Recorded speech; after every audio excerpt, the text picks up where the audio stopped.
નમસ્કાર વિદ્યાર્થી મિત્રો, હું Aslam sir alpha plus study centre વતી આપ સૌનું હાર્દિક સ્વાગત કરું છું. અને સાથે સાથે આપણે ધોરણ 12 વિષય સમાજશાસ્ત્ર પ્રકરણ ચેપ્ટર 1 જેની અંદર ક્વેશ્ચન 1 અને ક્વેશ્ચન 2 જે આપણે પહેલાના જે વિડીયોઝ છે એની અંદર આપણે સમજી લીધા છે. અને હવે વિદ્યાર્થી મિત્રો, તમને હોમવર્કમાં ગૃહ કાર્યમાં ગ્રેજ્યુએશનમાં તમને આ બે પ્રશ્નો મોઢે પાકા કરવાના છે. અને પાકા કરી અને તમે જે છે આ પ્રશ્નો નોટબુકમાં લખશો. કેટલાક વિદ્યાર્થીનો મને ફોન આવ્યો છે અને એ ફોનની અંદર એમને હોમવર્કની ચિંતા જતાવી છે. એ ખૂબ જ સારી વાત છે. એ સાંભળીને મને ખુશી થઈ કે ના, વિદ્યાર્થીઓ ઘરે બેઠા વિડીયોઝ જોવે છે અને અમારો જે હોમવર્ક છે એ હોમવર્ક લેવા માટે તૈયાર છે. એ વાત બદલ ધન્યવાદ બધાને. હવે આ જ પાઠનો આપણે ત્રીજો પ્રશ્ન ચેપ્ટર ફર્સ્ટનો પ્રશ્ન નંબર 3 જે છે રાષ્ટ્રીય એકતાનો અર્થ સમજાવો, તેના સહાયક પરિબળોની ચર્ચા કરો. હવે રાષ્ટ્રીય એકતા એટલે શું? રાષ્ટ્રીય એકતા એટલે શું? આપણો પ્રશ્ન છે કે રાષ્ટ્રીય એકતાનો અર્થ સમજાવો, તેના સહાયક પરિબળોની ચર્ચા કરો. વિદ્યાર્થી મિત્રો, સૌપ્રથમ જ્યારે આપણે પ્રશ્નનો જવાબ લખીએ છીએ ત્યારે આપણે જે છે એ પ્રશ્નનો મિનિંગ કે પ્રશ્નમાં એકચ્યુઅલી શું પૂછવા માંગે છે એ આપણે ખ્યાલ હોવું જોઈએ. તો રાષ્ટ્રીય એકતાનો અર્થ, રાષ્ટ્રીય એકતા દેશની અંદર ફેલાયેલી, દેશની અંદર રહેલી એકતા. અને એ એકતા કેવી રીતે જળવાઈ રહે છે? આપણે બધાને ખ્યાલ છે કે ભારત બિન સાંપ્રદાયિક દેશ છે.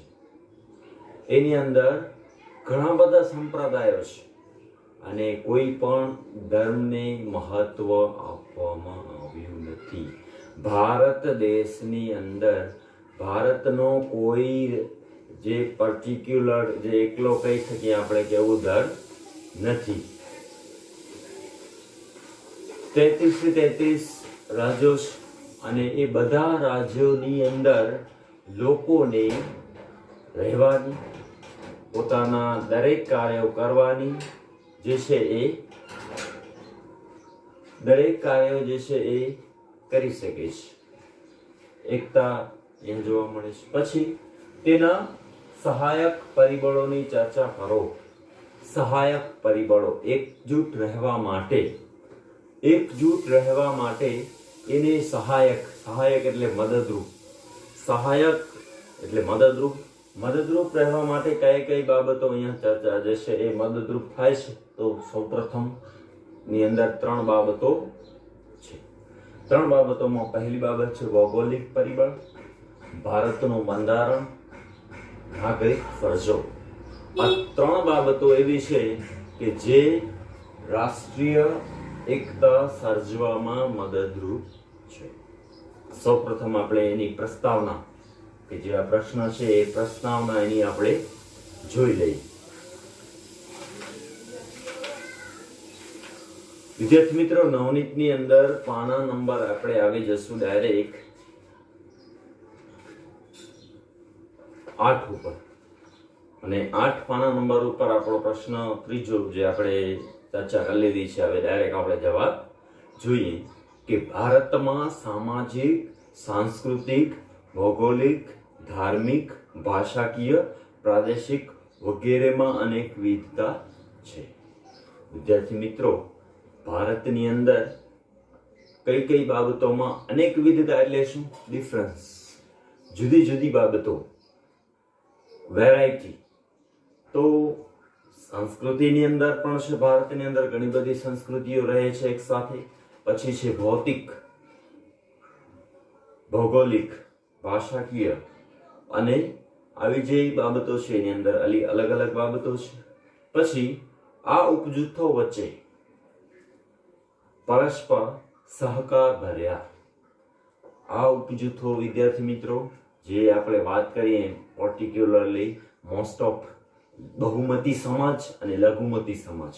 બહુમતી સમાજ એટલે હિન્દુઓ અને લઘુમતી સમાજ એટલે મુસ્લિમો. હવે આખા ભારતની અંદર જે આ બે સમાજ છે તો એની જે સંસ્કૃતિ છે, એના જે ધાર્મિક પરંપરાઓ છે, ધાર્મિક માન્યતાઓ છે, એ બધી જુદી જુદી છે. પરંતુ તેમ છતાં એક હિન્દુ ભાઈ મુસ્લિમ ભાઈની અને મુસ્લિમ ભાઈ એક હિન્દુ ભાઈની મદદ કરવામાં કેવું હોવું જોઈએ? તો સહકાર ભર્યો. સહકાર ભર્યા અને સુમેળ ભર્યા, સારી રીતે બંધ બેસતા સુમેળ ભર્યા સંબંધો હોય તે અનિવાર્ય છે. અનિવાર્ય એટલે જરૂરી છે. પછી ભારતના નાગરિકો પરસ્પર એકબીજાને, ભારતના નાગરિકો એટલે ભારતની અંદર વસતી જે પ્રજા છે તે, તમે, હું, 18 વર્ષની ઉપરનો જે વ્યક્તિ છે એ ભારતના નાગરિકો પરસ્પર એકબીજાને કોઈને છેતરે નહીં, પરસ્પર એકબીજાને અને રાષ્ટ્રને વફાદાર હોય તે પણ અનિવાર્ય. એકબીજાની સાથે સાથે રાષ્ટ્રને એટલે કે દેશને, કે દેશ જે આપણે બધું આપ્યું છે તે દેશને. પછી રાષ્ટ્રીય એકતા માટે તમામ ભારતીયો રાષ્ટ્રના ધ્યેયોને અને પોતાના અંગત ધ્યેયોને સમજે તે મહત્વનું છે. ભારતની અંદર રહેતા જે લોકો છે એ પોતાના ધ્યેયો અને રાષ્ટ્રના ધ્યેયો બે બાજુ લઈ. આપણે પોતાના ધ્યેયો, તો મારા ધ્યેયો છે હું ધ્યેયો જે છે મારો ઘર છે સુરક્ષિત, સફેદ, સ્વચ્છ, સારું રાખવું. અને જ્યારે મારી જે બાજુ છે ફળિયા છે તો એ ફળિયાની અંદર કોઈ ક્લીનનેસ, ઘરની બહાર જ જે છે આપણે કચરો ફેંકીએ તો એ બાબતો. તો માત્ર પોતાને સુખી રાખવું એવું નહીં, પરંતુ રાષ્ટ્રને પણ ફાયદો થાય એવી બાબતો પણ એની અંદર ચર્ચા કરવી, અથવા તો એવી બાબતોનું પણ ધ્યાન રાખવું. હવે ભારતીય સમુદાયના વિકાસમાં આપણા જે અલગ અલગ સમુદાયો છે, જે અલગ અલગ જ્ઞાતિઓ છે, જે અલગ અલગ ધર્મો છે, તો એ સમુદાયોનું વિકાસમાં કોમવાદ, આતંકવાદ, જ્ઞાતિવાદ, નક્સલવાદ, પ્રદેશવાદ, ભાષાવાદ, અલગતાવાદ વગેરે સમસ્યાઓ પડકારરૂપ છે. સમગ્ર ભારતને એકજૂટ થવા માટે કઈ બાબતો અસરકારક કરે છે, અથવા તો કઈ બાબતો અસર કરે છે, આપણે આજે જોઈએ છે. દરેક જગ્યાએ આપણે જોવા મળે છે કે ક્યાં તો જ્ઞાતિવાદ હશે, આતંકવાદ હશે, કોઈ પણ સમસ્યા હશે તો એ સમસ્યાને સામનો કરવા માટે જે છે લોકો પડકારરૂપ જે છે બાબત હોય તો ત્યાંથી દૂર ભાગતા હોય છે. તો ત્યારે આવી બાબતો, જે સમસ્યારૂપ બાબતો છે એ આપણે ફરી પાછું એક વખત રિપીટ કરી લઈએ કે ભારતીય સમુદાયના વિકાસમાં કોમવાદ, આતંકવાદ, જ્ઞાતિવાદ, નક્સલવાદ, પ્રદેશવાદ, ભાષાવાદ, અલગતાવાદ વગેરે સમસ્યાઓ પડકારરૂપ. હવે આ સમસ્યાઓને હલ કરવા માટે, આજે ઉપરની જે સમસ્યાઓ જોઈ તો એ સમસ્યાઓને હલ કરવા માટે આપણે કઈ બાબતો જોવા મળશે કે રાષ્ટ્રીય એકતાનો અર્થ. સૌપ્રથમ રાષ્ટ્રીય એકતા આપણે પહેલા મિનિંગ સમજ્યા હતા ઉપર ચલો, પરંતુ હવે વ્યાખ્યા આપણે સમજવાની છે કે પહેલા જે આપણે એનો પ્રશ્નનો મિનિંગ સમજ્યા હવે એની આપણે વ્યાખ્યા જે છે ડોક્ટર G.S. ધુર્ય, બરાબર, G.S. ધુર્ય એમની વ્યાખ્યા આપી છે અને એમની વ્યાખ્યા આપણે શરૂઆત કરીએ કે રાષ્ટ્રના લોકોમાં એકતા. દેશના જેટલા પણ લોકો છે એ લોકો દેશના લોકો છે એ લોકોની અંદર એકતા, યુનિટી, એકજૂથ. પછી છે દ્રઢતા. દ્રઢતા માત્ર કહેવું નહીં, પરંતુ એ બાબતોને પોતાના જે નિયમો બનાવ્યા છે તો એ નિયમોને દ્રઢતાપૂર્વક, દ્રઢતાપૂર્વક એને ફોલો કરવું, સ્ટ્રોંગલી જેને કહી શકાય છે. અને સંબંધતાની ભાવનામાં, સંબંધતા, એકબીજા સાથેના જે સંબંધો છે, સંબંધતાની ભાવના સામેલ છે. રાષ્ટ્રના લોકોમાં એકતા, દ્રઢતા અને સંબંધતાની ભાવના સામેલ છે, જેમાં લોકોના હૃદયમાં સામાન્ય નાગરિકની ધારણા તથા વફાદારીની ધારણા પણ એના પણ ભાવના જે છે એની અંદર જોડાયેલી છે. સામાન્ય નાગરિક છે તો સામાન્ય નાગરિકની ધારણા તથા વફાદારીની ધારણા. સામાન્ય નાગરિક દેશના બધા જેટલા પણ નાગરિકો છે, દેશની અંદર જેટલી સંખ્યા છે, આપણે વાત કરીએ 33 રાજ્યો છે, તો એ 33 રાજ્યોની અંદર જે વસતા લોકો છે, તો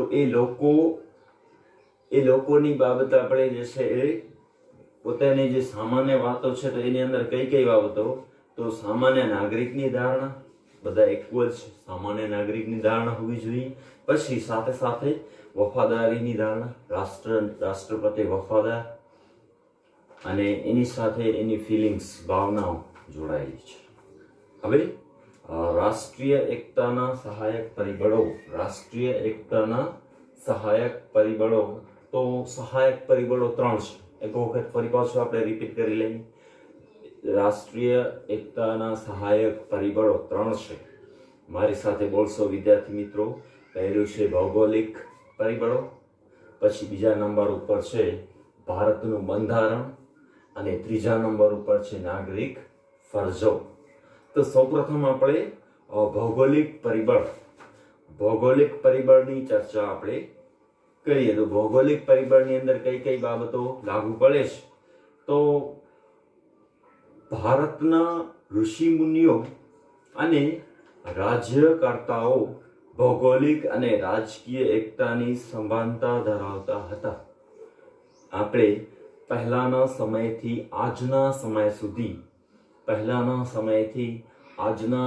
સુધી જે આપણે વાત કરીએ તો ભારતની અંદર જે રાજ્યકર્તાઓ એટલે બીજું કઈ નહીં, રાજ્યકર્તા જે રાજપાટ ચલાવતા હતા, ત્યારે રાજાશાહીથી કરી અને લોકશાહી સુધી લોકોની અંદર એક વાતની સભાનતા હતી. અને એ સભાનતા શું હતી? ભૌગોલિક વિસ્તાર, જિયોગ્રાફિકલ ક્ષેત્ર, એરિયા કેટલો છે, અને એ કેવી રીતે એને જે છે એ સમાનતાપૂર્વક કાર્ય કરાવવા, એ બાબતોની સભાનતા. ઋગ્વેદમાં દર્શાવેલા, વિદ્યાર્થી મિત્રો 4 વેદો છે, 4 વેદો પ્રતિ ઋગ્વેદ.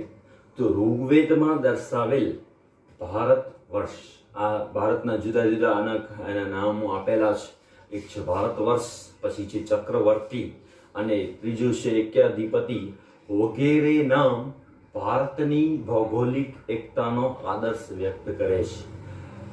વિદ્યાર્થી મિત્રો, આ એક સરસ મજાનો મુદ્દો છે જે આપણે યાદ રાખવાનું છે, કે એક વાક્યમાં પણ પૂછાઈ શકે છે કે ભારતના જે નામો છે તે જણાવો. તો ભારતના નામો આપણે યાદ હોવા જોઈએ. ભારત વર્ષ, પછી ચક્રવર્તી અને એક્યાધિપતિ વગેરે 3 નામો આપણે. પછી છે ભારતમાં ધાર્મિક મંદિરો, પછી છે પવિત્ર નદીઓ અને પર્વતના દર્શનો અને સ્નાનનો મહિમા છે. આપણે જુદા જુદા ધર્મો પાળતા લોકો વસે છે, એના ધાર્મિક સ્થળો છે, ધાર્મિક મંદિરો નહીં પરંતુ ધાર્મિક સ્થળો જે છે દરેક ધર્મના અલગ અલગ હોઈ શકે છે. મંદિરો હિન્દુઓ માટે, મસ્જિદ મુસ્લિમો માટે, પછી જે છે ચર્ચ તો ક્રિશ્ચન લોકો માટે, પછી છે ગુરુદ્વારા તો એ શીખ લોકો માટે. એવી રીતે અલગ અલગ ધાર્મિક સ્થળો, અને એ ધાર્મિક સ્થળોની અંદર આપણી પાસે પવિત્ર નદીઓની અંદર આપણે ગંગા, યમુના, સરસ્વતી, એ જે છે પવિત્ર નદીઓની અંદર એની ગણના થાય છે, આપણે એને પવિત્ર ગણીએ છીએ. પછી છે પર્વતનો મહિમા. તો પર્વતનો મહિમા જે છે એ પર્વતને પણ આપણે પવિત્ર ગણીએ છીએ, એની પણ પૂજા કરીએ છીએ. પછી સ્નાનનો મહિમા એ પણ આપણે બધા જાણીએ છીએ. આથી આ બધા સ્થળોને યાત્રાધામનો વિકાસ થયો છે.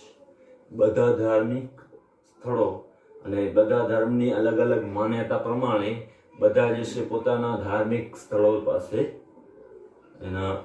એની જે માન્યતા છે એ માન્યતા અનુસાર પૂજા કરે છે.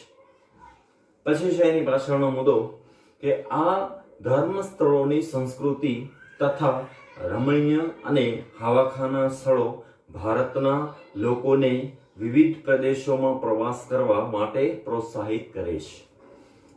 ભારતની અંદર જે બીજા દેશોના લોકો છે અથવા તો ભારતના જે 33 રાજ્યો છે એ રાજ્યોની અંદર વસતા લોકો એક સ્થળેથી બીજા સ્થળે પ્રવાસ કરવા માટે હવાખાના, તો આબુની અંદર સરસ મજાનું જે છે આપણે પછી સાપુતારા છે, તો એવા જે રમણીય પ્રદેશો છે કે જ્યાં આપણે જે છે બીજા લોકો એને જોઈને પ્રોત્સાહિત થાય છે, એવા સ્થળો રમણીય છે, જે આંખોને સુંદર લાગે છે તેવા સ્થળો છે, તો એવા સ્થળોને આપણે ત્યાં જઈ અને પછી જેને કારણે ભૌગોલિક અને રાજકીય એકતા સ્થાપાય છે.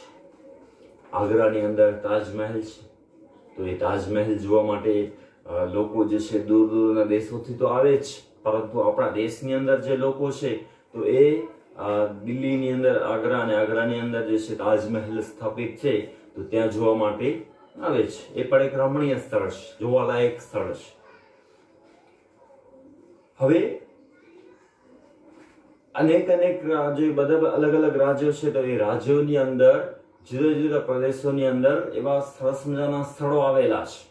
એવી જ રીતે રાજસ્થાનની અંદર અજમેર શરીફ અને અજમેરની અંદર અજમેર ખ્વાજાની દરગાહ, તો ત્યાં પણ એક રમણીય સ્થળ છે અને કોઈ પણ કોમ અથવા તો કોઈ પણ ધર્મના લોકો ત્યાં જઈ અને પોતાની જે માન્યતા છે એ માન્યતા પ્રમાણે કાર્ય કરે છે. નાના મોટા રાજ્યોમાં વહેંચાયેલો ભારત એક દેશ તરીકે પ્રસિદ્ધ પામે છે. નાના મોટા રાજ્યોની વાત કરીએ આપણે, ભારતની અંદર 33 રાજ્યો છે અને 33 રાજ્યોની અંદર નાના રાજ્યોની સાથે સાથે મોટા રાજ્યો પણ છે. અને આ રાજ્યો જે છે એ રાજ્યોની વાત નથી કરવાની, આપણે માત્ર અહીંયા વાત કરવાની છે એ રાજ્યોની અંદર વસતા જુદા જુદા લોકો અને એ જુદા જુદા લોકો કોઈ પણ ધર્મનો ભેદભાવ કર્યા વગર એ કાર્ય કરે છે. ભારતની ભૌગોલિક વિવિધતાએ પ્રજાને જુદી જુદી પરિસ્થિતિઓમાં સાનુકૂળ થવાનું અને પરસ્પર મૈત્રીભાવ રાખી એકતા સ્થાપિત કરવાનું શીખવ્યું છે. હવે વિદ્યાર્થી મિત્રો, આપણે એક એક્ઝામ્પલ લઈએ કે અહીંયા પહેલા એક વખત જે મુદ્દો રિપીટ કરું, પછી આપણે એનું ઉદાહરણ લેશું કે ભારતની ભૌગોલિક વિવિધતાએ પ્રજાને જુદી જુદી પરિસ્થિતિઓમાં સાનુકૂળ થવાનું. જો હવે આપણે ભારતની અંદર જે છે એ જમ્મુ અને કાશ્મીર આવેલું છે, તો ત્યાં એક તરફ જ્યાં ભૌગોલિકતાની વાત કરીએ તો ત્યાં પ્રાદેશિક જ્યાં આબોહવા જે છે કેવી હશે? ઠંડી. જ્યારે રાજસ્થાનની વાત કરીએ આપણે તો ત્યાંના પ્રદેશની જે છે એ આબોહવા કેવી હશે? ખૂબ જ ગરમ. તો હવે આવી જે બંને પરિસ્થિતિઓ છે, ત્યાં બંને પરિસ્થિતિઓમાં લોકો જે છે પોતાને ઢાળી લે છે અને ત્યાં પોતાનું વસવાટ અથવા તો પોતાનું જે કાર્ય છે એ કાર્યની અંદર સાનુકૂળ રહે છે, સારી પરિસ્થિતિ ત્યાં રહે છે. હવે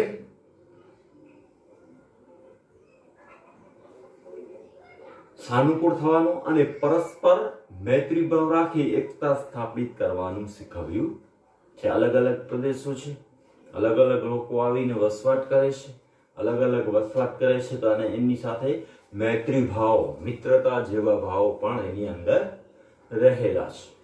હવે દુષ્કાળ છે, અતિવૃષ્ટિ છે, વાવાઝોડું છે, સુનામી છે, ધરતીકંપ છે જેવી કુદરતી આફતોમાં વિવિધ પ્રદેશોની જુદી જુદી જ્ઞાતિ. જો હવે આપણી પાસે અત્યારે એક સમસ્યા છે જ, કોરોના COVID-19 જે સમસ્યા છે, અને એ સમસ્યાના ભાગરૂપે આપણે જે છે ઘરે ભણવાની ફરજ પડવી છે. ઘરે ભણવાની પડી છે, સાથે સાથે લોકડાઉન છે. લોકડાઉનની અંદર આપણે શું કરવાનું છે? તો ઘરે રહેવાનું છે. હવે આવી પરિસ્થિતિ અંદર જે ગરીબો છે, તો એ ગરીબોને કોઈ પણ ધર્મનો ભેદભાવ રાખ્યા વગર સહાય કરવી, કોઈ પણ ધર્મનો ભેદભાવ કર્યા વગર સહાય કરવી, અને સહાય કરી અને એક માનવતાનો જે નિયમ છે એ નિયમને જાળવી રાખવું. તો જો આની અંદર પણ એ જ મુદ્દો છે કે સુનામી, અતિવૃષ્ટિ, દુષ્કાળ, વાવાઝોડું, ધરતીકંપ વગેરે જેવી કુદરતી સમસ્યાઓ, કુદરત દ્વારા જે છે સમસ્યાઓ સર્જાય છે, તે એવી કુદરતી સમસ્યાઓ, તો એ સમસ્યાઓની અંદર આપણે કઈ કઈ જે મુશ્કેલી છે એ નથી રાખતા, તો પ્રદેશની જુદી જુદી જ્ઞાતિ, ભાષા, ધર્મના લોકોનું પરસ્પર એકબીજાને મદદરૂપ થઈ વિવિધતામાં એકતાનું દર્શન કરાવે છે. નમસ્કાર વિદ્યાર્થી મિત્રો, આ પ્રશ્નની અંદર આપણે પાર્ટ 1 માં આટલું જ આજે જોશું. Thank you.